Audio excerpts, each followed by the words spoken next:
Click করুন অ্যাপের bell আইকনে আর সাবস্ক্রাইব করুন এবিপি আনন্দ। সব সময় থাকুন খবরে। বিরতির পর ফিরে এলাম আনন্দ সকাল নিয়ে। কুসুমিতা, আজ ভাইফোঁটা এবং সকাল থেকে কিন্তু তার আয়োজনে ব্যস্ত বোনেরা। অন্যদিকে মিষ্টির দোকানগুলোর সামনে কিন্তু একদম লম্বা লাইন। কি ছবি তুলে ধরেছেন আমাদের প্রতিনিধি ঋত্বিক মণ্ডল, আসুন একবার দেখে নিই। ভাইফোঁটা দিন সকালেই প্রত্যেক মিষ্টির দোকানে ভিড় করছেন দিদি এবং বোনেরা।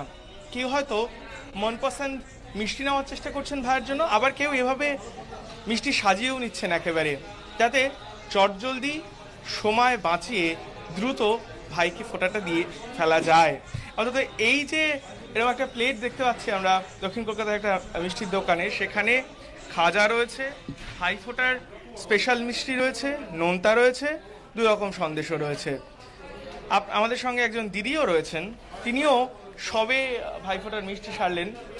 আজকের দিনটা বোধহয় দিদিদের এবং বোনেদের খুব আরে বড় দায়িত্ব, যে কিভাবে মন খুশি করব ভাইয়ের, তাই না? নিশ্চয়ই।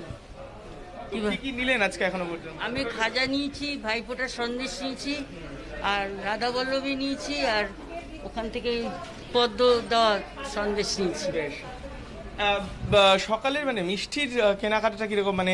অন্যবার যেরকম ভিড়টা থাকে, এবারে কি সেরকম দেখলেন না? এবারে ভিড় বেশি, দামও বেশি।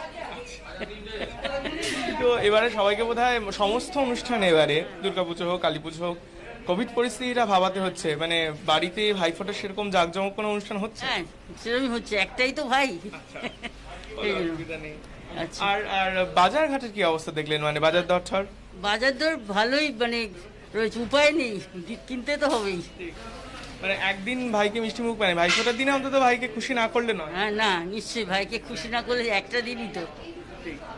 এখানে সকাল থেকে দেখা যাচ্ছে দক্ষিণ কলকাতার এই দোকানটায় যেভাবে ভিড় বাড়ছে, তাতে এইভাবে সাজানো প্লেট যেরকম রয়েছে, তেমনি সেখানে খাজা দেখতে পাচ্ছি, কেউ বা দই নিচ্ছেন। এই দিকটা হচ্ছে একেবারে ভাইফোঁটা মিষ্টি স্পেশাল, যেখানে ভাইফোঁটা মিষ্টি রয়েছে, অন্যান্য মিষ্টিগুলো রয়েছে। অনেকেই দেখতে পাচ্ছি যারা আসছেন সকালবেলা, ব্যস্ততার মধ্যেও দ্রুত ভাইফোঁটার বাজার সেরে বাড়ি ফিরতে হবে। দুদিকে, এক মিষ্টিটা প্রথমে সারছেন আর তারপর বাজারে, কারণ ভাইফোঁটার দিন সত্যি কথা বলতে মহিলারা, বিশেষ করে সমস্ত বোন এবং দিদিরা, তারা চান ভাইকে মন খুশি করে দিতে। অন্তত সকালবেলা আমরা দক্ষিণ কলকাতার এই দোকানে ভাইফোঁটার সকালে ছবিটা এরকমই দেখলাম। ঋত্বিক মণ্ডল, এবিপি আনন্দ, কলকাতা। আনন্দ সকাল আজ এই পর্যন্ত। আজ ভাইফোঁটা সকলেরই খুব ভালো কাটুক আজকের দিনটা। তার পাশাপাশি আজকে বিহারের মুখ্যমন্ত্রী পদে চতুর্থবারের জন্য শপথ নেবেন নীতিশ কুমার, যেখানে উপস্থিত থাকবেন অমিত শাহ। সেই খবরে আমাদেরও চোখ থাকবে, আপনাদের চোখ থাকবে শুধুমাত্র এবিপি আনন্দ।